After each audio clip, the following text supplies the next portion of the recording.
few weeks ago, there was a grand reopening for the old popular pizza place called Freddy Fazbear's. It introduced a bunch of new animatronic characters along with the newly updated and polished versions of the old ones. Times are tough and I was desperate for money, I still am. So I saw in the paper that the new place was hiring a night security guard. It seemed like the easiest job I had ever heard of, but the pay was minuscule. However, it stated that there were quick advancement opportunities with raises and promotions. So I got a job there. I'll skip all the application and interviewing and stuff. It was pretty straightforward and simple. I was told I would be working 5 night shifts, and if I were still interested, I would be switched to the day shift, along with a raise. It sounded somewhat promising, considering the financial situation that I'm in. If I had known the hells that erupt in that place come midnight, however, I would have never taken the job. Let me start with the story. Night 1. On my way to work on my first night, I picked up a cup of coffee to keep me somewhat alive throughout the night. I had never done a night shift before. Driving down the roads at this hour on a Monday night, the roads were just completely dead. It was weird pulling into the empty parking lot, when normally you would have to fight to get a spot. I had been given a key, of course. Nobody would be in the building but me. Before walking in, though, I gave appreciation to how new and clean the building looked. At least I wouldn't be working in a rundown old shithole. I stepped into the building and locked the door. I found my office after about a minute of searching the building. It was the strangest office I had ever seen. There was no door, just a big opening from the hallway into the room. There were also 2 open vents on either side of the room. That was the strangest part of the room. It didn't really bother me much though. I threw my jacket over the chair and sat down. There was a note left on the camera monitor. It was from my boss, giving a quick rundown of my job. It said that at night, sometimes the animatronics may move around the building looking for people, since they were in fact set to interact with the customers. He wrote that I were to stay in the office at all times and to only use my flashlight when necessary. Yada yada yada, other nonsense. It was also noted at the bottom of the note, in highlighted text, that every 10 minutes I would need to switch to cam 11 on the monitor and hold a button to remotely wind up a music box. He wrote that if the music box were to stop, it would cause a certain animatronic to become confused and start to make a mess of its surroundings, searching for the music source. Other than that, he wished me luck and to have a great night.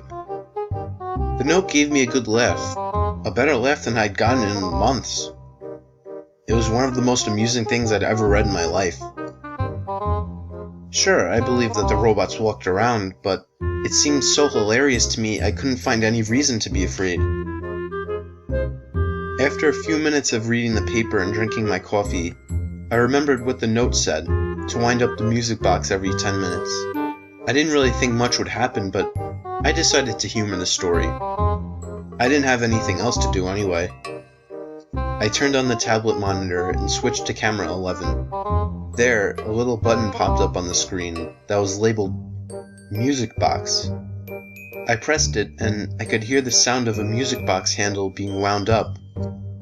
It was pretty neat, but I didn't understand why, if it could be done remotely, why it didn't just happen automatically. While I had the monitor on, I decided to check the other cameras as well.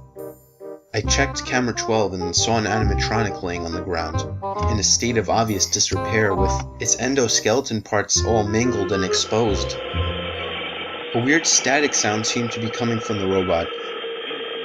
I chuckled to myself and switched to another camera, revealing the show stage where the 3 new main characters were standing. Freddy the Bear, a blue bunny, and a yellow chicken. I couldn't remember their names at the time. I turned off the tablet and resumed reading the paper. This went on for another 3 hours, with the routine wind-up of the music box every 10 minutes. It wasn't until around 3:45 that I heard the sound of footsteps coming from somewhere outside my office. What the hell was that? I said to myself as I turned the monitor back on. I switched around the cameras looking for an intruder. I switched to the camera viewing the stage and noticed that one of the animatronics was missing. The blue bunny was gone. Oh shit, I can't believe it. He wasn't lying when he said that the robots moved around.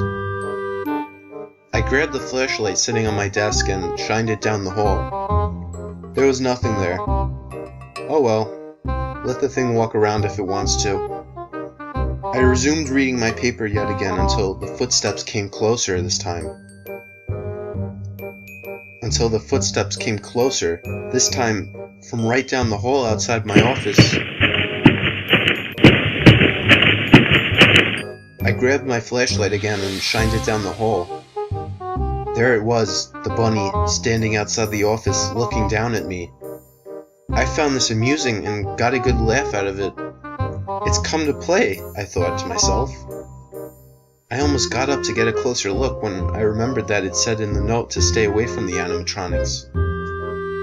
I didn't want to get fired after the first night, so I decided to leave it be.